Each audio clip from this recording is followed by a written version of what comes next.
Hi viewers, வணக்கம். Welcome to screen time with Dinesh. இன்னைக்கு என்ன படம் நம்ம ரிவ்யூ பார்க்க போறோம் பார்த்தீங்கன்னா கல்வன். இந்த படத்தை வந்து பார்த்தீங்கன்னா பி வி சங்கர்ன்றவர் டைரக்ட் பண்ணியிருக்காரு. இந்த படத்தில் வந்து ஜி பிரகாஷ் சார் நடிச்சிருக்காரு, பாரதி ராஜா சார் நடிச்சிருக்காரு, தீனா ஆக்ட் பண்ணியிருக்காங்க. ஜி பிரகாஷ் சார் வந்து மியூசிக் பண்ணியிருக்காரு, இவனா ஹீரோயினா பண்ணியிருக்காங்க. இந்த படத்தில் வந்து சிம்பிளா என்ன அப்படின்னு பார்த்தீங்கன்னா, நார்மலாக சத்தியமங்கலம் ஃபாரஸ்ட் சைடில் பார்த்தீங்கன்னா ஒரு கிராமம் இருக்கும். அந்த கிராமத்தில் வந்து வழக்கம் போல வேலை வெட்டி இல்லாமல் ரெண்டு பசங்க இருப்பாங்க. அதில் ஒன்று ஜி பிரகாஷ், தீனா ஒரு நண்பர், ரெண்டு பேரும் வருவாங்க. இவங்க வந்து பார்த்தீங்கன்னா எந்த வேலை வெட்டியும் இல்லாமல் வீடு வீடாக திருடுவாங்க. இந்த மாதிரி ஒரு வேலை தான் வந்து பண்ணிட்டு இருப்பாங்க. பெருசா இவங்களுக்கு வந்து பார்த்தீங்கன்னா எந்த வேலையா இருக்காது. இவர் வந்து ஜி பிரகாஷ் வந்து ஃபாரஸ்ட்ல டிபார்ட்மெண்ட்ல எப்படியாவது ஒரு வேலை வாங்கணும், போச்சர் ஆன்டி போச்சர் ஜாப் வந்து வாங்கணும்னு சொல்லியிருப்பாங்க. அதுக்கு வந்து பணம் கேட்பாங்க. இவர்கிட்ட வந்து பணம் கொடுக்கறதுக்கு வசதி இருக்காது. இந்த மாதிரி தான் வந்து ட்ரை பண்ணிட்டே இருப்பாங்க. அப்புறம் பார்த்தீங்கன்னா அந்த சத்தியமங்கலம் ஃபாரஸ்ட் சைடில் இவங்க இருப்பாங்க. அங்க அந்த ஃபாரஸ்ட்குள்ள போனா யாராவது யானை கிட்ட வந்து மெதிப்பத்து செத்தாங்கன்னா, அவங்க குடும்பத்துல சேர்ந்தவங்க யாராவது மெதிப்பத்து செத்தாங்கன்னா, அந்த ஃபாரஸ்ட் டிபார்ட்மெண்ட்ல இருந்து பாத்தீங்கன்னா 4 லட்ச ரூபா வந்து நிவாரணம் கொடுப்பாங்க. ஜி பிரகாஷ்க்கு யாருக்குமே சொந்த பந்தம்லாம் இருக்காது.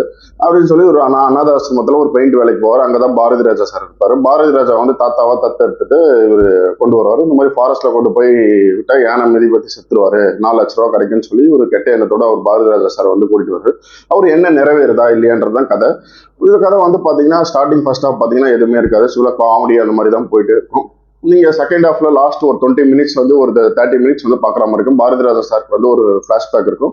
அவர் வந்து நல்லா கொஞ்சம் அவரோட எக்ஸ்பீரியன்ஸ், அவர் பர்சனல் லைஃப் எக்ஸ்பீரியன்ஸ், அவர் என்ன மாதிரி இருந்தால் ஜி பிரகாஷ்லாம் அட்வைஸ் கொடுப்பார். அந்த மாதிரி சீன்ஸ்லாம் வந்து கொஞ்சம் நல்லா ஒர்க் அவுட் ஆயிருக்கு. எமோஷனலான சீன்ஸ்லாம் வந்து செகண்ட் ஹாஃப்ல வந்து ஒர்க் அவுட் ஆயிருக்கு. காமெடி கொஞ்சம் அங்கங்க ஒர்க் அவுட் ஆயிருக்கு. அதோட ஃபர்ஸ்ட் ஹாஃப்ல படம் வந்து எதுவுமே சொல்ற மாதிரி எதுவுமே இல்லை. செகண்ட் ஹாஃப்ல கூட லாஸ்ட் ஒரு 20 மினிட்ஸ் 30 மினிட்ஸ் தான் வந்து படம் வந்து பாக்குற மாதிரி இருக்கு. மியூசிக் அங்கங்க வந்து ஜி பிரகாஷ் மியூசிக் பண்ணதெல்லாம் மியூசிக் பாக்குற மாதிரி. கதை வந்து ஸ்டோரி பாத்தீங்கன்னா சிம்பிளா தான் இருக்கும். ரொம்ப நம்ம வந்து ட்ரைலர்ல வந்து பாத்தீங்கன்னா அப்படியே ஒரு கும்கி படம் மாதிரி எல்லாம் காமிச்சிருக்கோம். ஃபாரஸ்ட்லேயே இருக்கும், அந்த மாதிரிலாம் அட்வென்ச்சரா இருக்கும் படம் அப்படின்னு. இந்த படத்துல வந்து அட்வென்ச்சர்னு பாத்தீங்கன்னா ரொம்ப கம்மியான சீன் தான். மற்றபடி நீங்க நினைக்கிற மாதிரிலாம் இல்லை.